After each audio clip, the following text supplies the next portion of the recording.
उससे कांग्रेस की हुकूमत को बहुत नुकसान हुआ, लेकिन फ़ायदा अंत में भाजपा को ही हुआ। फिर उसके बाद हमने पिछले साल एंटी CAA शाहीन बाग की शुरुआत हुई दिल्ली से।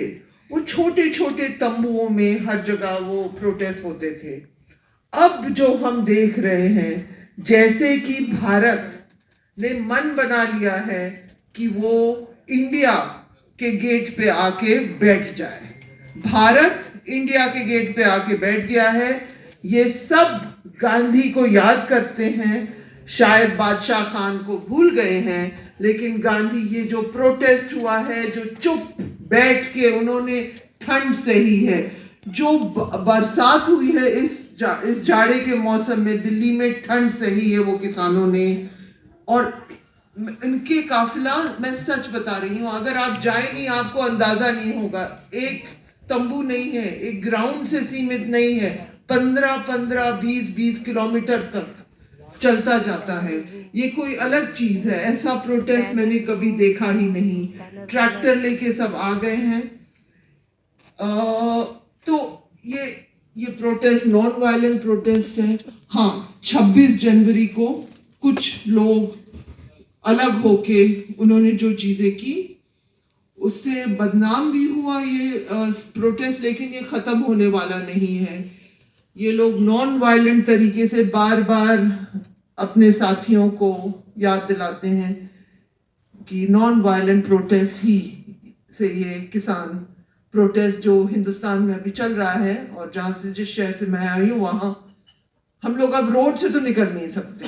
हवाई जहाज पकड़ के मैं मुंबई आ सकती हूँ, रोड से मैं अपने गांव के तरफ, यूपी के तरफ अब थोड़ा मुश्किल है, डबल टाइम लगेगा।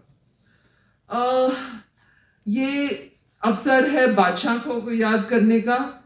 तो मेरे वालिद एक पत्रकार हैं, उनका नाम है सईद नकवी।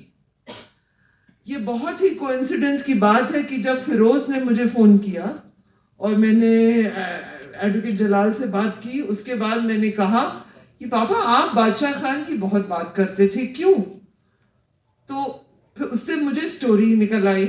1969 में जब बादशाह खान हिंदुस्तान आए, तो जयप्रकाश नारायण ने, वैसे उनको सबसे ज्यादा, जयप्रकाश नारायण चाह रहे थे कि वो आए। कांग्रेस में एक स्प्लिट हो गया था, इंदिरा गांधी एक तरफ, ओल्ड कांग्रेस दूसरी तरफ। हमारे वालिद स्टेट्समैन में रिपोर्टर थे, बहुत तेज रिपोर्टर थे, बहुत प्रॉमिस था। जयप्रकाश नारायण ने स्टेट्समैन से रिक्वेस्ट किया कि एक लड़के को बादशाह खान के साथ लगा दो जो उनका प्रेस ऑफिसर बने। तो हमारे वालिद 1 साल तक उनके साथ, मतलब आते गए जाते गए। और सबसे दिलचस्प स्टोरी वो मुझसे कहने लगे कि वो पहुंचे अहमदाबाद, जहां वो गवर्नर हाउस में रुके, और ये एक्सपेक्टेशन ये था कि अहमदाबाद से होके वो आगे निकलेंगे, लेकिन गवर्नर हाउस में शायद गवर्नर की जो वाइफ थी वो बजाज खानदान की थी, या वही खानदान जो गांधी जी को बहुत अच्छी तरह रखते थे। वो रुके वहाँ, और बहुत ही खराब दंगे अहमदाबाद में फैले। उसमें एक बहुत मशहूर गायिका भी थी, रसूलन बाई, उनका घर अहमदाबाद के बिल्कुल बाहर था, वो भी जला उन दंगों के बीच।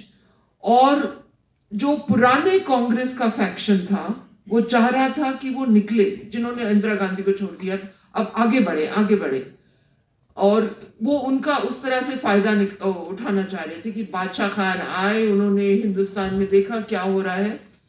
इंदिरा गांधी चाह रही थी कि बादशाह खान रुके, अहमदाबाद में देखें, क्योंकि वो ये कहना चाह रही थी कि ओल्ड कांग्रेस के लोगों ने भी का भी हाथ दंगों में है।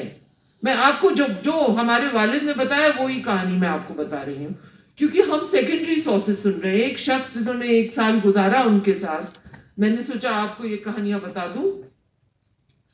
वो बहुत दिनों तक अहमदाबाद में उन्होंने जिद की कि वो रुकेंगे, और वो हर जगह कहते गए कि ये गांधी का शहर है, ये सरदार पटेल का शहर है, यहाँ हो क्या रहा है। फिर दूसरी जगह भी वो गए जहां दंगे हो रहे थे, उसकी डिटेल्स मुझे नहीं पता। मैंने सोचा मैं अहमदाबाद की स्टोरी आपके सामने रख दूं।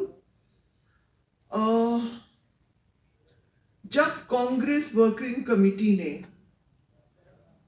बंटवारा का प्रपोजल एक्सेप्ट किया, 2 मुसलमान कांग्रेस वर्किंग कमेटी में थे।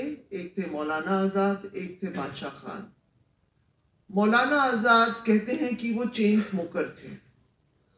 उनकी अगर आप पढ़े, उन्होंने बहुत सारी, कहते हैं लोग, सिगरेट पीते गए, चुप रहे। बादशाह खान रोए, पूरी तरह रोए और कहा कि आपने बिल्कुल हमें भेड़ियों के बीच भेज दिया है, आपने गद्दारी की है। वो रोए, और क्योंकि वो गांधी जी के इतने बड़े भक्त थे और वो 2 नेशन थियोरी के इतने खिलाफ थे कि वो रोए। और फिर भी बंटवारा हुआ।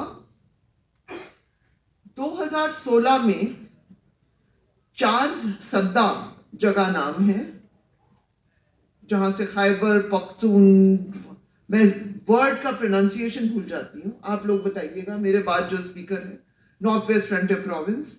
4 सद्दा जो उनका इलाका था, वहां पे एक बादशाह खान मेमोरियल, एक बादशाह खान के नाम पे एक यूनिवर्सिटी थी। वहां आतंकवादी हमला, 4 लड़कों ने आतंकवादी हमला किया। वही इस्लाम जिसके नॉन वायलेंट चेहरा, बहुत ही मजबूत लीडर, मैस लीडर बादशाह खान, वो मैस लीडर थे। वो जज्बात से काम लेते थे, वो लोगों से बात करते थे, लोग उनसे चाहते थे। उसी इलाके में पैदा हुआ बाद में तालिबान। उसी इलाके में बाद में बादशाह खान का जब इन्फ्लुएंस खत्म हुआ, हालांकि इतने सालों जेल रहने के बावजूद वो 98 साल जिए। हाँ, बहुत ही लंबे चौड़े और बहुत ही फिट आदमी थे वो। 1988 में वो गुजर गए। तब तक पाकिस्तान का जो इस्लामाइजेशन का प्रोजेक्ट था, वो भी तब तक शुरू हो गया था। और हम लोग सब देख रहे हैं कि क्या हुआ उसी इलाके में।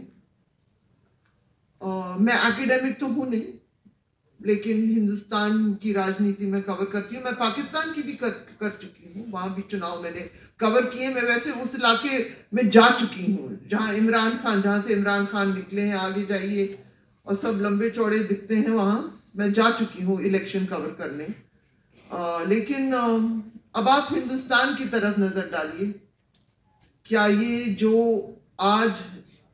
ये गांधी का हिंदुस्तान है? नहीं, लेकिन गांधी का प्रोटेस्ट अभी भी चल रहा है। हाँ, ये हम लोग याद करते हैं। चलिए, शुक्रिया। हाँ, थैंक यू वेरी मच।